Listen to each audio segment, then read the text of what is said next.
এখানে স্যান্ডেল খুলতে হয়, স্যান্ডেল খোলো, স্যান্ডেল খোলো। আচ্ছা ঠিক আছে।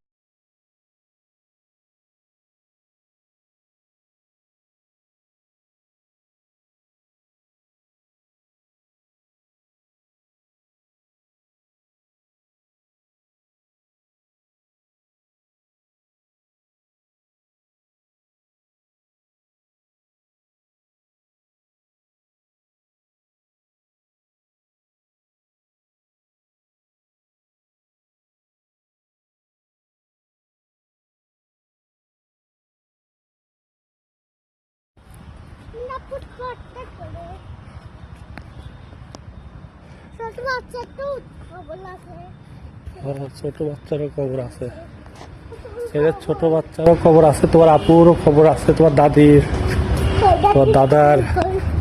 আর তোর পিয়া আপু ছিল না, পিয়া আপু, ওই পিয়া আপুর খবর ওই সামনে, ওই যে তোর পিয়া আপুর খবর ওই বাগানে, এর পিছনে তোর পিয়া আপুর খবর। হ্যাঁ ওইখানে পিয়া আপুর খবর তোমার। আসো আসো এদিকে আসো, আর তোর দাদার খবর আর বড়িবের খবর দেখবে, আসো। তোমার দাদার খবর, দাদির খবর, বড়িবের খবর এক জায়গায়, ওখানে তুন্ডার খবর দেখালাম। এটা পিয়া আসছিল না তোমার, পিয়া তোমার পিয়া আপু, তোমার পিয়া আপুর খবর ছিল। এবার তোর দাদির খবরের ওখানে যাচ্ছি। হ্যাঁ না, তোমার দাদির খবর ওই সামনে। হ্যাঁ তুমি আগে আগে হাঁটো। হ্যাঁ আমার ছেলে আজকে ফার্স্ট টাইম কবরস্থানে আসলো কবর জিয়ারত করার জন্য। আমার মা, বাবা, মেয়ে, দুইটা মেয়ে, আত্মীয় স্বজন অনেকেই এই বালিয়াঘাট গোরস্থানে শুয়ে আছে। আমার বাবাও আছে, আমি যেমন তোমার বাবা তেমনি আমার বাবাও ছিল।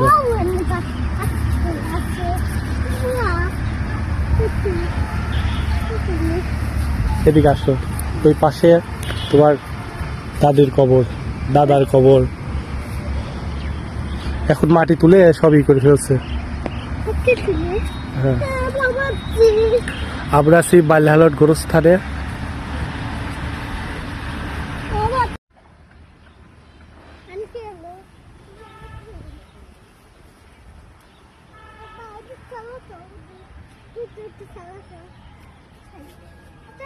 ওদিকে যাও, ওদিকে যাও, এদিকে যাও বাবা, রাস্তার দিকে যাও।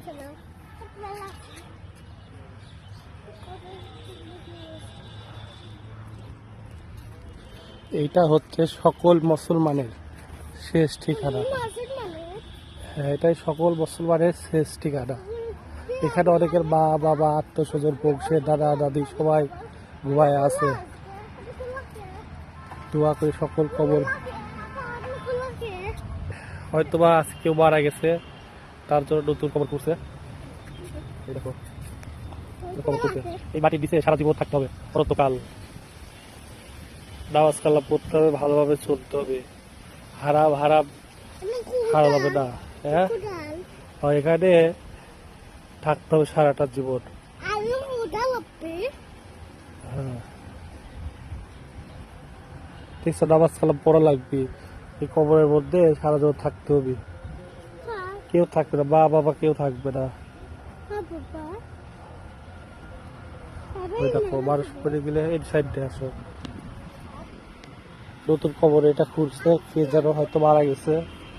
ওই দেখো মাথার খুলি, ওই দেখছো মানুষের হাড় হুড্ডি, দেখছো ওখানে কত হাড় হুড্ডি, দাঁত।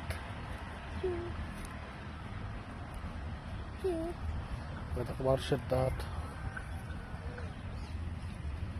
হাড় হুড্ডি দেখো।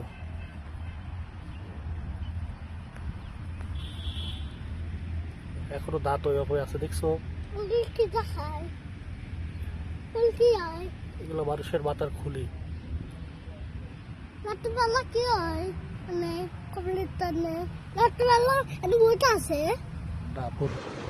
আমাদের বালিয়াঘাট কবরস্থান মাটি তোলার পরে অনেক সুন্দর হয়ে গেছে, বিশেষ করে এই মসজিদটার জন্য, মডেল মসজিদটা হওয়ার কারণে আরও এই জায়গাটা অনেক সুন্দর লাগে দেখতে। আমাদের এই বালিয়াঘাট গোরস্থানে আমাদের অনেক আত্মীয়স্বজন শুয়ে আছে, সবাই তাদের জন্য দোয়া করবেন, এটাই আপনাদের কাছে চাওয়া। ভালো একটা গোরস্থানে দেখেন গাছগুলোতে কী সুন্দর ফুল ফুটছে, আর এখন পরিবেশটা আগের চেয়ে অনেক সুন্দর হয়ে গেছে। এই পাশেই আমার মেজো বোনের কবর। আমার মেজো বোন অল্প বয়সেই মারা গেছে। আমার মেজো বোনের জন্য সবাই দোয়া করবেন। আজকের মতন এখানেই বিদায় নিচ্ছি। আপনারা আমাদের জন্য দোয়া করবেন, কবরবাসীর জন্য সবাই দোয়া করবেন। আল্লাহ হাফেজ।